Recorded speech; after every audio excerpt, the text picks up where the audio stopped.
It is so wonderful to be with all of you here today for this very, very special Green Quarantine session. Looking around this Zoom room, it is so wonderful to see many familiar faces and also so many new faces. And it is such a joy to welcome you all here. I am Molly Braverman. I am the director of the Broadway Green Alliance, She, Her.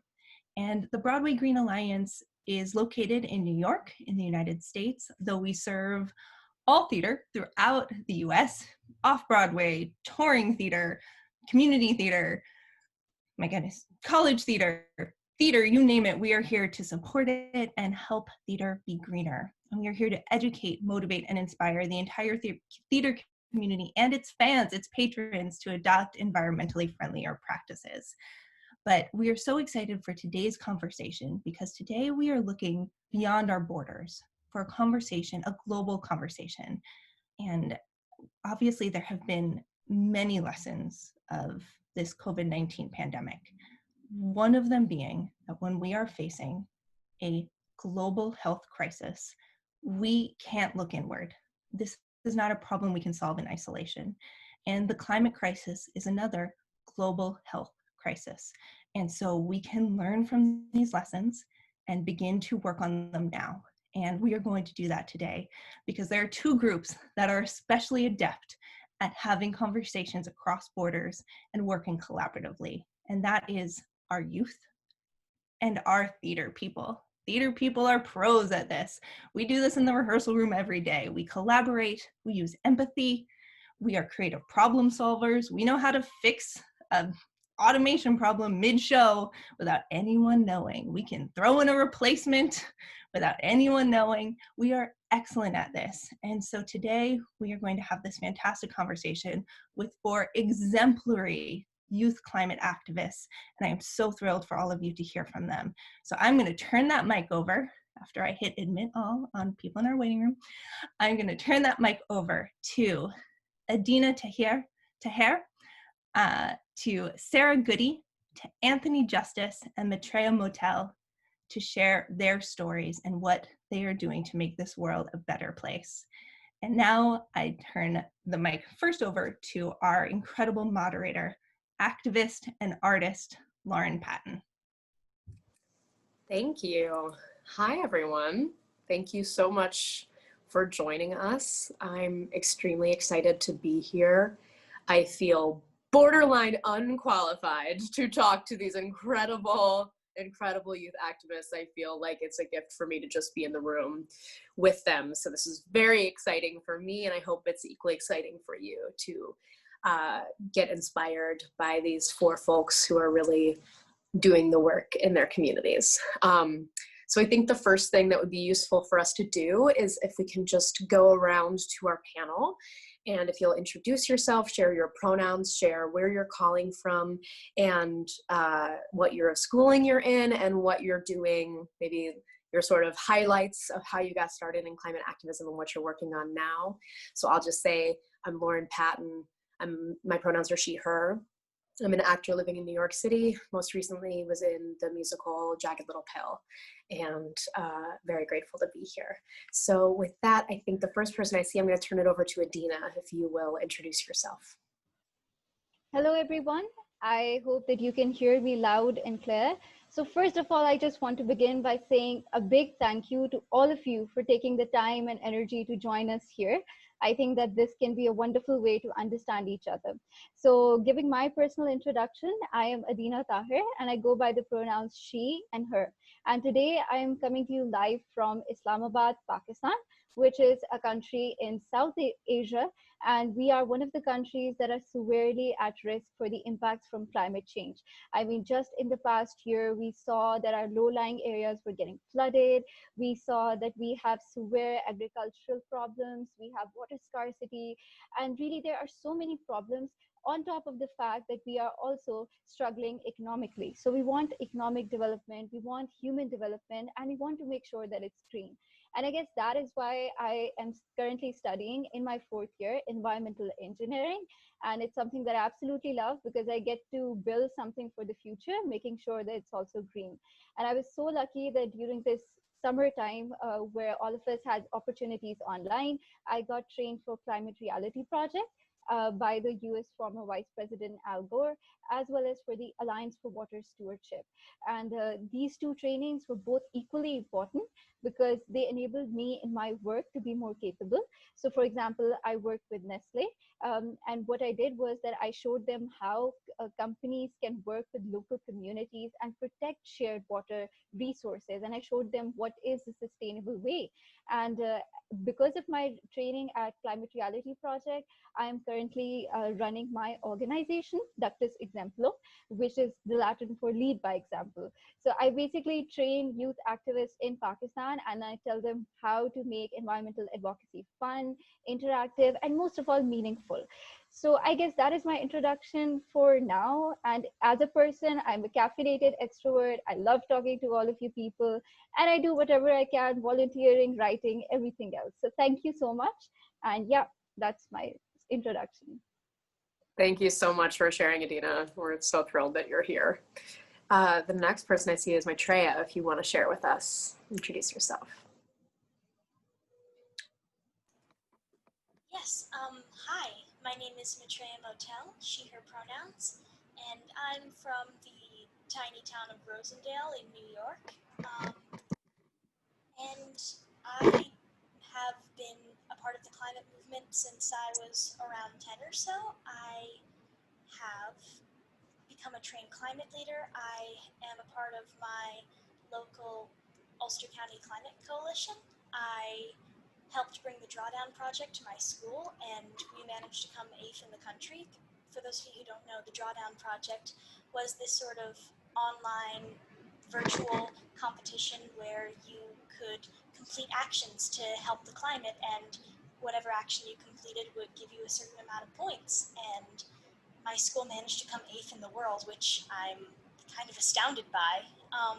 I also have a little podcast / video blog, video series called EYE, eyeonpolitics.net, where I sort of cover local issues, local candidates, and local politics. I'm involved with climate, but I'm also involved in so much more because there's a lot in this world that needs fixing. And I'm here to try to do my part to help fix that. Thank you so much. We're so happy to have you.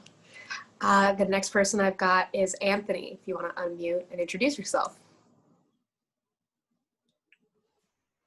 Hello, good day, everybody. I was about to say good evening, but good day, everybody. So my name is Anthony Oyakhilome Justice. So my pronouns are he and him. I live in Port Harcourt in Nigeria. It's in West Africa. And I'm a mechanical engineering undergraduate, 4th year at the University of Port Harcourt in Port Harcourt. So I kind of got into climate advocacy in 2018 after a personal experience in my family house. And it's what has led me to continue to contribute so far in the advocacy and raising of awareness for climate change and climate action. So I'm going to go into that later on, but for now, just have fun and let me let everybody else talk about themselves as well. Thank you very much. I'm really happy to be here. Thanks, Anthony. We're so happy you're here too. And then last but not least, Sarah, if you'd like to introduce yourself. Hi, my name is Sarah Goody. I'm a 15-year-old youth climate activist from the San Francisco Bay Area, but I'm currently located in Hawaii. My pronouns are she, her, and I'm a sophomore in high school. I'm the founder of Climate Now and Broadway Speaks Up. And earlier this year, when Broadway went dark due to COVID-19, I knew I had to find a way to support performers while still fighting for climate justice. So I started this initiative, Broadway Speaks Up, to give Broadway performers a voice in the global climate movement. And we've since been supported by performers from over 50 Broadway shows, everything from Jagged Little Pill to Wicked to Dear Evan Hansen and Lion King. And I got my start in activism by climate striking when I was in 8th grade. And I'm currently on week 62 of my climate strike and continue engaging young people in the climate movement through media collaborations with groups like Teen Vogue, Forbes, NBC Nightly News, and educating young people in my community and talking to schools, hoping to bring awareness about the global climate crisis and help young people find their voice and find a passion. Amazing. Thank you so much. Y'all rock. Wow, we're so excited to have you. I feel like starstruck. Okay, so I think the first question that I have, and I'm sure everybody would love to know this, and some of you have already started to share a little bit about this in your intros, but just, was there a specific incident or a specific person, a time in your life when you were really inspired and sparked to start on this deep journey that all of you are on in climate activism? And I'll open it up to whoever wants to unmute and share whatever that story is. But I think we're all looking to be inspired, so knowing how you were first inspired, I think, would be really helpful for us. I think I'd like to go. Yeah. Yeah, okay. So I think my journey of activism really started from the moment that I stepped into my university. I was doing a degree that not a lot of people were aware of. And usually when I met people on campus and off campus, they would be honestly in a huge surprise, shock, and they would be very pessimistic about environmental engineering. They used to ask me questions like, what scope do you have in the market? Or why are you studying this? What will be your responsibilities? And I was so shocked because here I was studying about how to save humanity, yet so many humans were oblivious to the fact that they needed to be saved. And it was, I guess, this moment that I realized that unless, I had the public with me, the public aware of what climate change is. As an engineer, I could design, the most cutting edge technology of providing clean energy. But if there was no public demand for that, if people didn't see the importance of it, I would fail as an environmental engineer. So I think it was this moment that I needed to create education as well as empathy on the issue of climate change, that I realized that I had to do both. I had to be an environmental engineer and an activist. And like the first thing that I did when I had this great moment of, I guess, revelation was that I started working as a press secretary in my university's environment club, which was NUST Environment Club. And I think that was such a huge step that I could have taken back as a young person in the early days of university, because I made sure that it didn't matter if a student was coming from accounting, it didn't matter if he was coming from humanities, arts, or mechanical engineering. I wanted to bring them together on events where they could, as a community, explore what nature means to them and why their actions will affect the environment. So I wanted to create that sense of unity from the place that I was starting my activism journey from. So that is probably my inspiration for what I'm doing today. That's awesome. Yeah, I mean, I think what's coming up for me hearing that story too, which is inspiring to me, is how important public will is, and what we want as constituents, as people who live in our communities and in our countries, that, as you're saying, you can create the most cutting edge technology that's going to save our planet. But if we as a community, as a body, are not making our voices heard and really wanting this, that will put up roadblocks for you as somebody who is engineering these things. So I think that's inspiring to me, as like our voice really matters. And ultimately, if the public will is strong enough for this, we will be able to convince people in business sectors and in politics to move forward with this. Yeah, awesome. Do anybody else have a story or an inspiration moment to share? Yeah, I think I'd like to go. Yeah, please. Okay, my story kind of started way back. I was back in university, my second year, when something started coming up. So I was in town. There's a place they call Town in my place in Port Harcourt, and my sister stays there. There's a town area there they call Woji. She stays there. And one morning, I think on a Sunday morning, I went to visit my sister on a weekend from school. And when I woke up, I found my hands were black. Like the whole, my palms were black. And then I went to the bathroom to wash, to take, just clean up. And then I found out my face was also black with the water I washed it with. So going out of the house that same day, I found the car, my sister's husband's car was also black from the water I was used to wash it. So this was really curious to me. So I later found out that it was black suit. Now, I think it started in 2016, and then but it was 2018 actually noticed it because they started having a lot of protests about it. So there were a lot of my city is a very is an oil community, and there's a lot of refining done there. So we're in a place called Niger Delta in Nigeria, and there's a lot of refining done in Port Harcourt, for example. So we have a lot of issues with community and then the oil companies, and the community feel like they should be in charge of it. So they decide to go and extract this oil themselves, which is illegal, and most of the time it's really dangerous. So they decided to do this, and the byproduct of this was that the process was really bad, and they were giving off a lot of black suits. And in the process of doing this, the what they call it, the government didn't like this, and when they catch them, they burn these products that they illegally refined, and they give off this black soot into the environment. Now, on one hand, the government is trying to call illegal refining, but on the other hand, it was causing an environmental pollution. So when I found out about this, I decided to see what I could do about it. It was through this process I decided, I now found out about climate change, the SDGs, the United Nations trying to fight for it. And then I got really interested in the issue of plastic pollution, how plastic pollution is also contributing to environmental pollution when they are burnt and when they actually, when they disintegrate, when they turn into microplastic and then are eaten by fishes and marine life. So that was what sparked my interest into climate activism and advocacy. And ever since then, I've tried to find ways to actually contribute to it. And I think last year I became an ambassador for a climate and environmental education NGO called the Green Institute. And this year I got selected as a fellow and a campus director for the Medina Campus Network, where I am actually contributing to SD13 to solve climate action with the project that I initiated and I was selected for. So these are ways I've actually decided to be contributing my quota. I recently started an initiative earlier this year called the HNL Wave Initiative to create awareness and advocacy for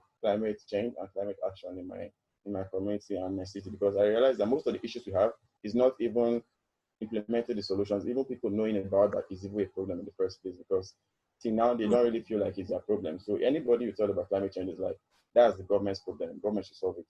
So it's the mentality I'm trying to change here, because more or less most of these guys in government will not be here when the consequences of this thing start affecting us. We are the ones who will be here when they start having these consequences. So that is what I keep trying to tell my friends who are actually very nonchalant about the whole idea of climate change and climate action. So that's my story. Thank you for sharing that. I mean, that's I think so. I told Molly this already, though. No, that was really amazing to hear that whole story, how it started with something really personal for you. That's like you're experiencing the effects, right? Like your water is filled with black soot, and then you taking that experience and doing all this research, getting involved and taking that into activism. And I think also you touched on something so important, which is easy, I think, to get into, which is like apathy around it. You know, this feeling of like, yeah, our climate is screwed. You know, we kind of like shrug and move on with our life.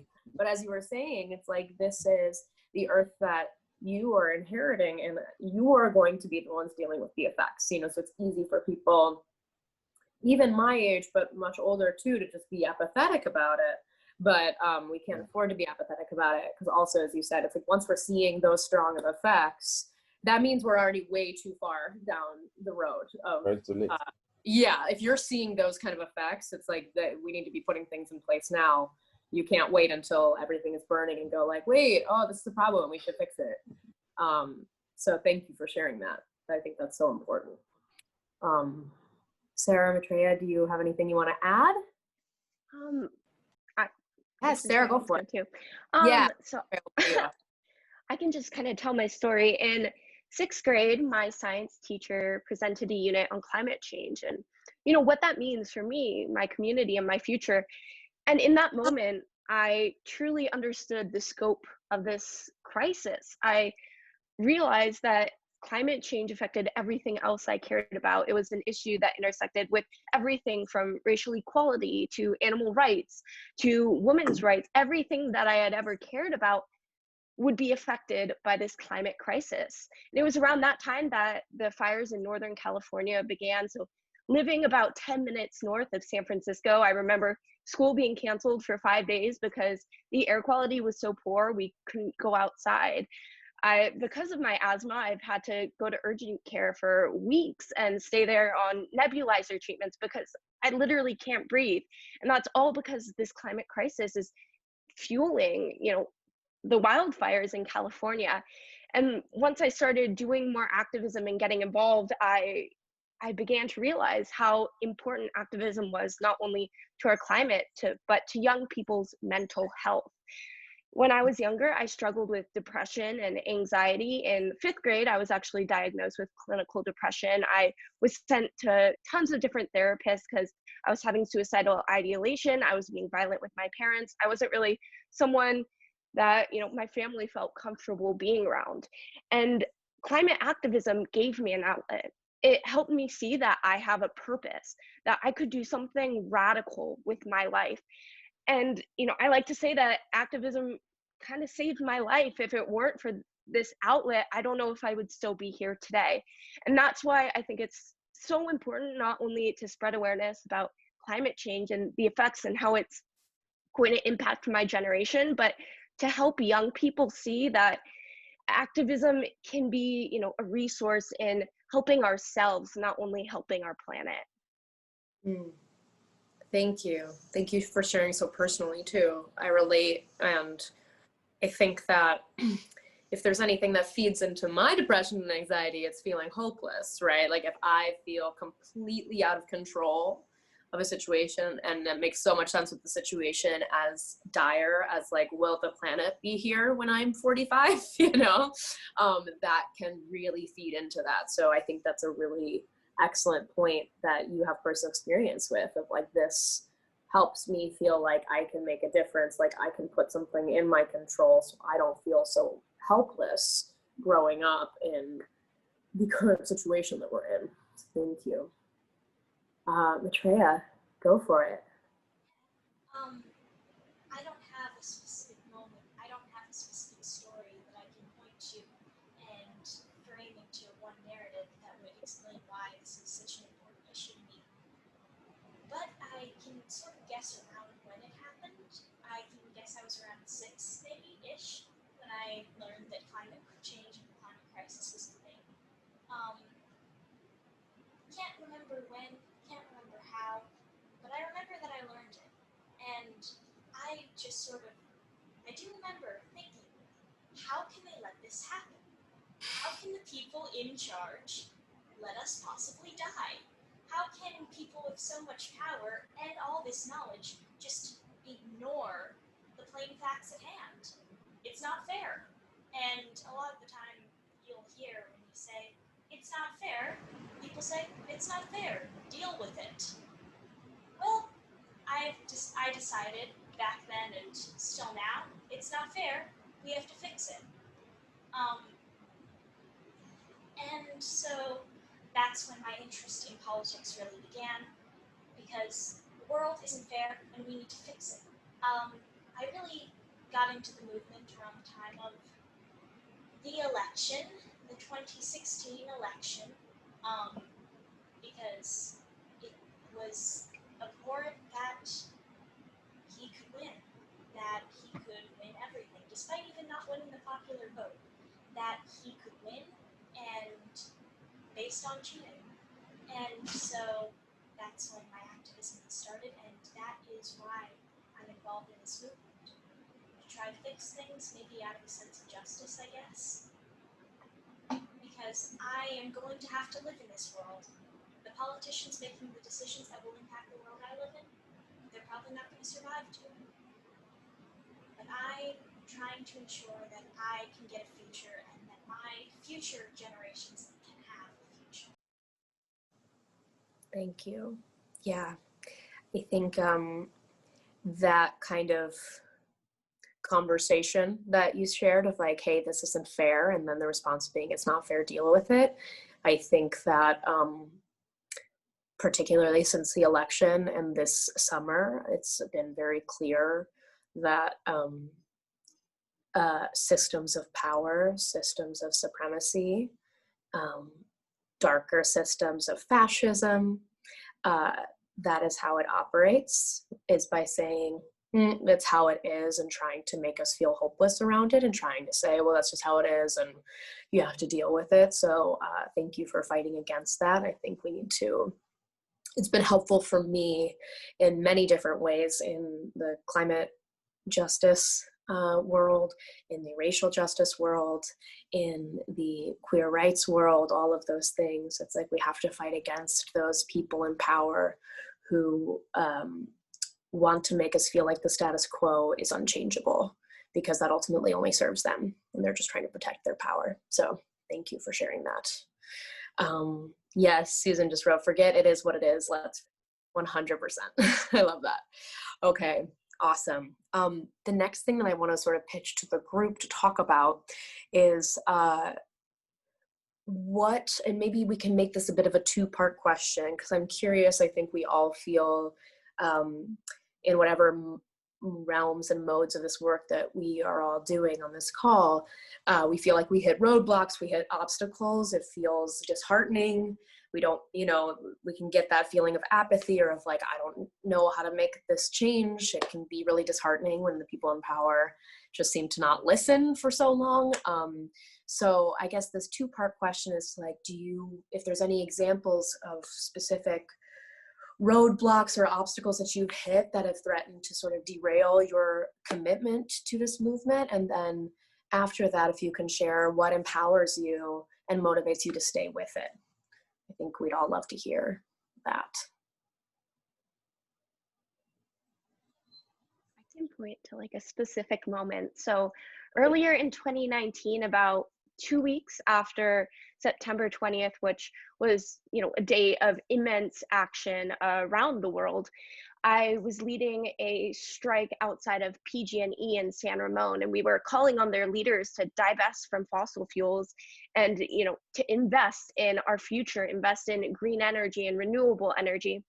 And we had about 100 people out there, and I remember being invited in to go meet with 2 representatives. So a group of youth leaders went in, and we looked at these people, and they looked at us, and they went, we understand where you're coming from, but fossil fuels have no damage on our communities. They are not bad for anyone. I don't know where you're getting these facts, but I don't believe a 15-year-old. I'm sorry. So if you could please go out there and just, say we're listening, and say, we are hopeful, and good day. Have a nice day. And I remember sitting there and just going, excuse me? Did you just say that to my face? And going out and just being absolutely like speechless that adults and that our leaders were, capable of basically saying we're lying, and that we, just because we're a young person, that we haven't gone to college, we haven't had a career, that, our thoughts and our words and our voice is meaningless. And what I've experienced as a youth activist a lot is interactions with adults where I think it's more than anything just intimidation to be, told what to do from a young person, to basically be, said, oh, everything you're doing is wrong. You're not, you need to completely change, which is why, I've approached it from a different angle in saying, instead of being, everything is wrong, you need to change, being, empathetic and being able to work with them instead, being able to be an ally instead of just, I talking to adults. I think so many older people are just, scared and don't know what to do, and feel like they're being, backlashed, that they're just being attacked. And those are some of the, obstacles that I face, is working with adults and figuring out ways to be an ally instead of making them just feel like they're useless and like they're just going to be angry with us. Thank you for sharing that. I think I'd like to add further on this. So there are, I think, 2 major obstacles that I've faced so far. And the first one is people of my age, people who are older than me, all of them have this attitude of non-seriousness towards the issue of climate change. Like they don't want to take it seriously, they don't want to take it personally, and definitely not as their priority. And I think that sometimes there's a bias behind that. Sometimes it's just being a pessimist, and they say all these things that maybe it's too late, then why should we care? Or like, you know, somebody mentioned in the chat as well, that it is what it is. And I think that on moments like this, when I'm being faced by such an attitude, I tell them that, do you remember the biology classes that you used to take back in like 5th grade perhaps? And we used to be told that when the human brain sees a danger, it has 3 responses, right?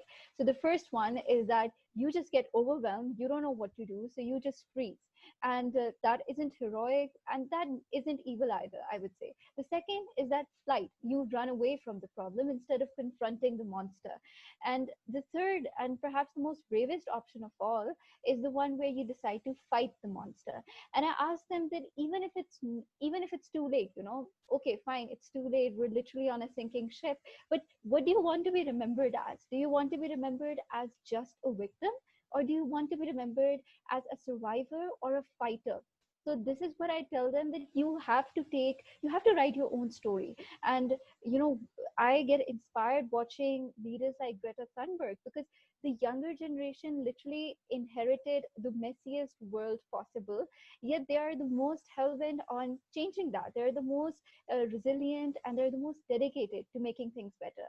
And the other obstacle that I think it's very important to discuss is when environmental activists do not become realistic enough and do not include economics into the situation. So, for example, very briefly, I'll tell you that I obviously support clean energy. But if I go to an underprivileged area in Pakistan, and I tell them that coal is bad because it pollutes the environment, whereas solar is better, the person that I'm talking to doesn't care, because he does not have access to electricity 24 hours a day and 7 days a week. So I realized that it is my responsibility to research the audience, and then to understand that to some people you have to give them hope, and you have to talk about the opportunities. I mean, if you talk about the economics of climate change, there are so many opportunities for people to make more money, to have more comfortable lives. So when I'm talking to such kinds of people, for example, I recently met with people of a local village that was also a tourist destination, and I told them that more people will actually come to your village if you keep it clean, if you reduce the plastic pollution. We did surveys to show them that, you know, people were not coming to your village when it wasn't clean. So you tell about the opportunities to the person who are at the bottom of the food chain, and to the people in power, yes, you make them realize there is an urgency and you have a responsibility, you know, to serve the people that brought you here. So I think it is just getting inspired by the resiliency of fellow youth leaders, and also being empathetic and being realistic as when I approach on ground and talk to other people. Yeah, I think that's an excellent point to make, is that, you know who you're talking to, know what their values are, know what's important, and know what the communities that you're talking to actually need. That's so smart. Right on. Yeah, could I Please add on? Okay. I completely agree with everything that was said about sort of the feeling of apathy and hopelessness, because that's also been one of my main struggles. Because when I talk to a lot of the kids my age about the climate crisis, I've never met anyone who denies it and says that it isn't happening. They just say, oh, we've destroyed the planet, everyone's gonna die, we're screwed, and now I'm gonna go play Pokemon in the corner because we're screwed and there's nothing I can do. Which is a very common mentality I've seen in person, online, everywhere. Just a lot of people being made to feel small, being made to feel helpless. Sometimes adults, when you're in activism, will try to make you, as Sarah brought up, feel small, feel intimidated, feel insignificant. Like, at one point, I was able to talk at assembly about the climate crisis, and afterwards, a few days later, one of the school parents tracked me down in the halls. I was 12. Tracked me down in the halls and told me that I had to give a formal apology for everyone for mentioning this. I wish I can say I had a clever comeback, because that's the moment where you really want a clever comeback. I was 12 and it was 8 in the morning. So I didn't have a clever comeback. But yeah, sometimes people are made to feel helpless, like they can't affect change, like your entire life is meaningless, and sometimes it gets in your head too. I've sometimes struggled with the feeling of helplessness, with the feeling of losing control. And I stay in this fight because, as Adeena said, you can't stop fighting even if everything goes wrong. Even if there is no chance of salvation, you can still get remembered as someone who tried to fix it, at least, instead of someone who people will look back for the history books and be like, why did no one try to fight that? And I want to be remembered as someone who did try to fight this. 100%. And I think like I know it in a different way, not with the same level of stakes. That feeling of being condescended to and patronized to when you're younger. I know it in the context of that I worked professionally as a teenager, and I had plenty of experiences in which I was in a rehearsal room. I wanted to be treated just as another person doing my job, showing up. And sometimes I had people really honor that, and sometimes I had people treat me like a little kid. And and I had plenty of experiences where I was like, I'm here, I'm just a professional doing my job, and like, don't treat me like I'm an idiot or like I don't know what I'm doing, because I was hired just like you were. And I think it's the same situation with such high stakes too, of like, y'all know what you're talking about, and this is important, and it's your world that you're inheriting. So I think it is something that you have to fight against, of these adults who are frankly intimidated by the fact that you do know what you're talking about, and their tactics are to try to want to make you feel small, make you feel like this is for the adults, go away. And I'm so grateful that you fight against that. Awesome. I want to be mindful of time. Anthony, yeah.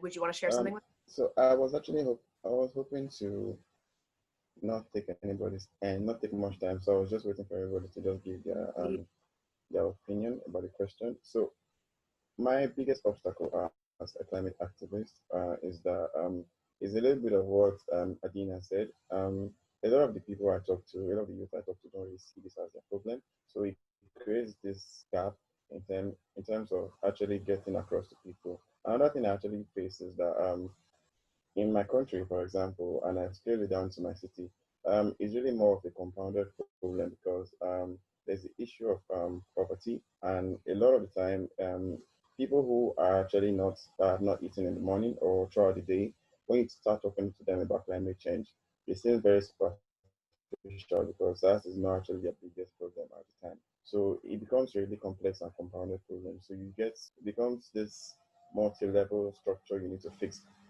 So most of the time, when I get to sit down, I always try as much as possible to see how I can contribute to maybe any initiative that are actually solving the issue of maybe hunger or poverty, so that that way we can also chip in the issues of climate change. And that way, because when you have a full stomach, you can actually listen to somebody. A hungry man is an angry man. So that's another issue I have. Then the last one, and on a personal note, is that I sometimes struggle with imposter syndrome. So I keep feeling like I'm not the right person to talk about this. Like, who am I? What do I know about this? There are scientists doing massive climate research, and there are more better suited to actually talk about this. I am just a student, and I have basically just so a lot of times I just struggle with believing in that I can actually make a difference. And I on days like that, in moments like that, I just have to turn to my support systems. I talk to friends who are actually very involved in climate change, and I also talk to friends who might not also be involved, but actually quite aware about the struggles I go through. So I just talk to them. We just have fun, just clear the air, and then I bounce back again. Then other times it doesn't really work, so I just have to ride it out and just get through that dark cloud and then move on. So for me, I think that's the biggest issues I face as a climate activist, those three. And if I can actually solve those, because they come like circles, keep coming in circles. So those are the things that actually are my challenges. Then I think for motivation is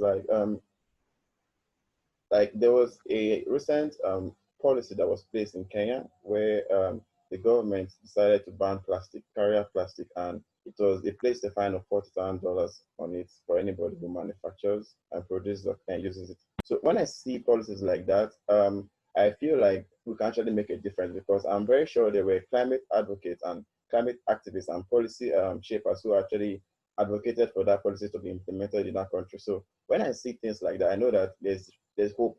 There's hope for things to go better. And with companies like Schneider Electric or many others that actually contribute to green and circular economy, I know that things can happen. So these are this is my major motivation when I see that things are not going so well, and what keeps me going and keeps the drive going. Thank you. Yeah, that is motivating to feel like, okay, you see these, even if it's sometimes one step forward, two steps back, or two steps forward, one step back, but just to see the progress pushing forward is so motivating. And I relate to the imposter syndrome thing. I think that's such an important thing to talk about and call out, because I know my perfectionism can keep me from actually showing up and doing things. It can be easy to be paralyzed because, like, well, I'm not Greta, I'm not like whatever, and that doesn't mean that you're not making a difference by showing up in the way that you are. Awesome. I want to move on to one last question, and then we're going to open it up to the floor if there's any questions from our audience for the last few minutes. But if you would I want to get like a 1-minute rapid fire reply from the four of you, just about like what advice you would give to the folks watching both on the Zoom call, and I think this is going to be posted later, so we'll have even more eyes on this, is what advice you would give to get involved if people are looking to just start to get involved or to stay motivated.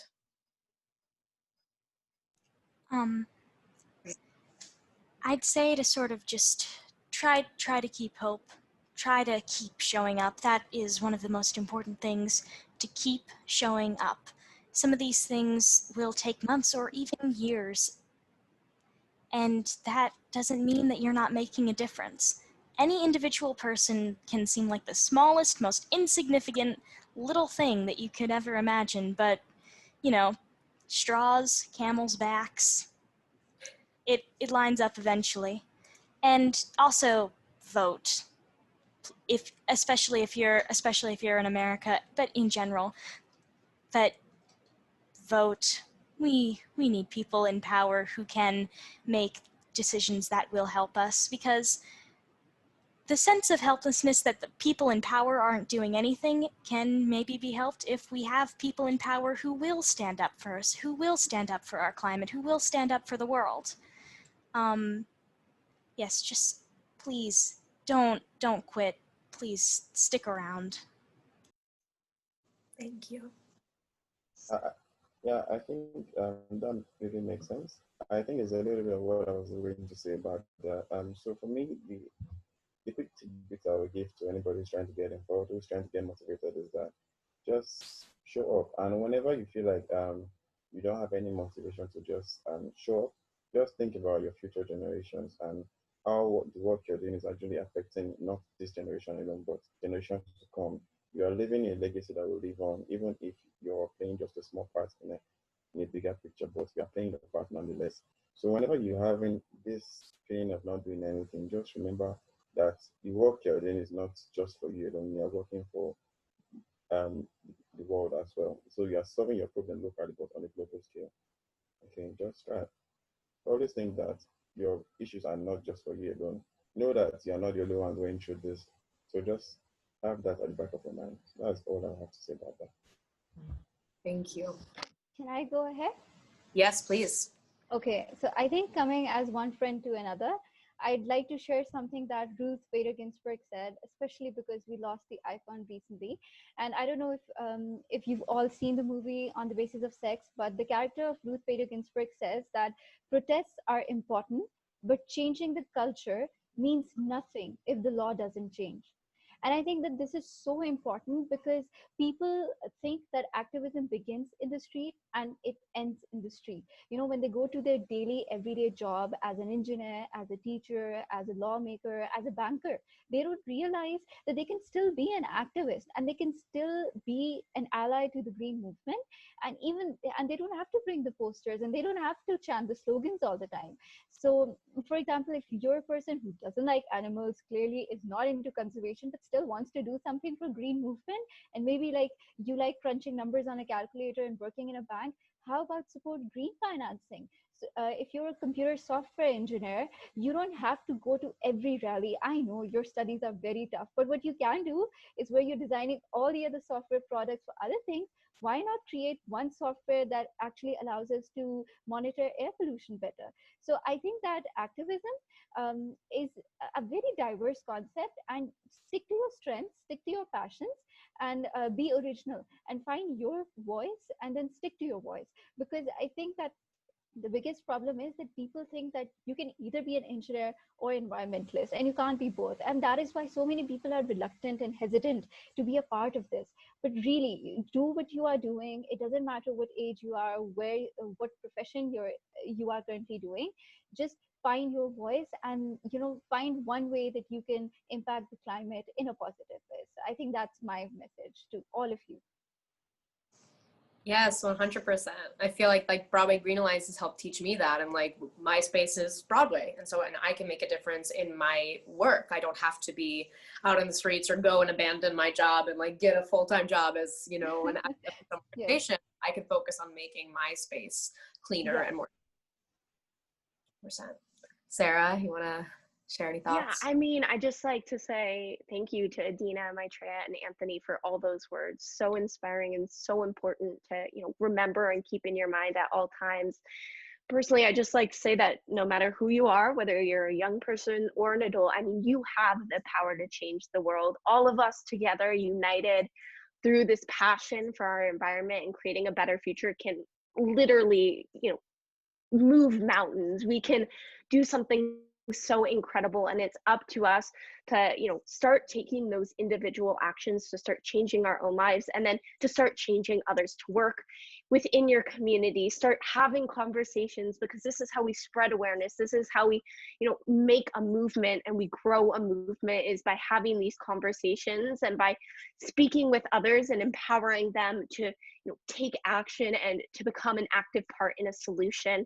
And yes, vote. This is, I mean, the defining election of my generation, of so many people's lives.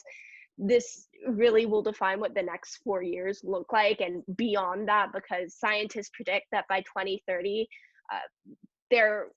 that'll be it. That'll be, carbon emissions will be so high that the climate crisis will become irreversible. So this literally is depicting, you know, the future of climate change and of our environment. So please get out there and vote. And if you can't vote, if you're not old enough, if, you know, you're not a citizen of the United States, then do phone baking, talk to other people, find a way to still make an impact and to contribute to this upcoming election.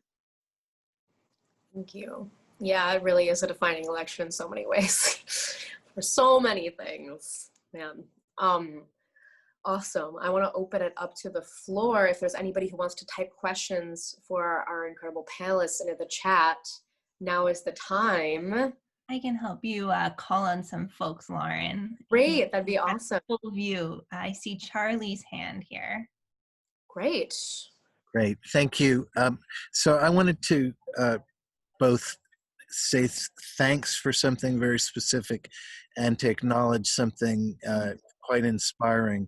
So I have been working on the issue of world hunger, beginning as a youth activist who, while I was in college, I taught courses around the United States at Harvard and other places, Tufts, etc., on hunger. And I'm still going on it, working every day on those issues more than 40 years later. And I see in this group the next generation that will be doing this on a sustainable basis. The second thing I wanted to thank this group for is for finding their own power. So mostly when we refer to the people in power doing those things, if you ask them, none of them feel like they have power. So the people we think of in control of things don't think they're in control of things either. We give away and assign our own power to others constantly. I had lunch with a producer, Tony-winning, award-winning producer of Broadway shows, and she said to me, you know, I can see what a tech super, a stage manager can do about sustainability and climate, but what can I do? I'm the producer. And all the other people in the system assumed that she was the one with the power. They assigned their power to her. This group here has over and over in this inspiring hour seized their own power. Each of you have recognized that what we can do is do what we can, the next step, and you're not waiting for somebody else to do it who you think is more able. You're stepping up, and that's what gives the power. And I thank each of you for that, and appreciate that that is what's making the difference. So thank you. Thank you. We have time for one more question, and I see Katie. Awesome. You want to click on? Thanks. Yeah, I put it in the chat too, but I recently tried veganism and I'm really enjoying it. But I am like met with a little bit of the stigma, and I don't know if any of you are vegan or like what advice you might have for someone like trying to explain why, like I do it for environmental reasons. So I'm just curious if anyone has any advice on that. And you're all amazing. Can I go ahead and answer that? I think that it's really interesting because we know by research that, you know, the farming, the animal industry is probably one of the biggest sources of carbon dioxide. But what I try to do is that I don't promote veganism because I know that that's like the final perfect step, you know, in this hierarchy. But I tried to begin by saying that, hey, you could eat a little bit of meat, a little less every month, you know. Like I try to tell them that you don't have to completely end what you are doing right now, but you can definitely reduce it. So I try to support vegetarian options. I tell them that there are, if you can't quit meat all of a sudden, well, how about just reducing the frequency? And I tell them about how there are nutritional benefits, because I myself lost weight when I, you know, stopped eating meat at the same rate that I was eating before. And I think that we also have to give importance to the native cuisines, especially of like Indian and Pakistan heritage, because if you go from, if you see all these areas, these people didn't afford meat, you know, as much as we think they could. So they used to have a very plant-based diet. So I think that it's ever since, because of capitalism and because of people earning more and getting towards fast food, they've turned towards meat a lot. And I just tell them that, you know, it's better that they eat meat less, and they also make sure that they're getting their meat from ethical areas. Like even if they're eating meat, it's so much better if the animal was respected and it was being grown in a rural farm where you can actually see it in front of your eyes, and not in like a mass production animal farm that are so unethical. So it's these little things. Veganism is great. It's like the perfect last step. But if somebody is not ready for that, I think you should encourage them for like more vegetarian options, and then you move on towards this. But definitely, you know, it's so important because greenhouse gas emissions are coming in a huge amount from this meat industry. I think I have another perspective on this, though. Just time for it.